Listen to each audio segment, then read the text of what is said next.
Simulation 007. Subject is awake. You wake up. It's pitch black. You can't move your arms more than a few inches.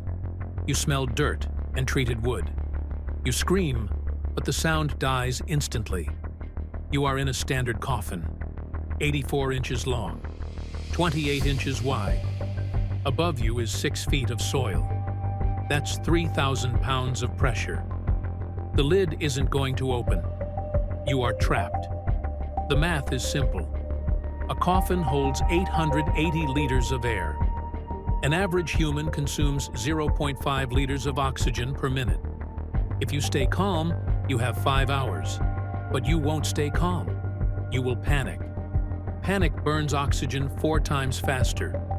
As carbon dioxide builds up, the lighter fails. Fire needs 16% oxygen. You need 19%. When the light dies, you are next. The CO2 poisoning starts. First, a headache. Then, drowsiness. Then, the hallucinations. You hear scratching. Is someone digging you out? Or is it just the worms trying to get in? Eventually, you just fall asleep. It's painless in the end.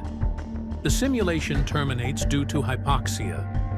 In the 1800s, they attached bells to coffins for this exact reason. Saved by the bell. But today, nobody is listening. Check the lock. End log.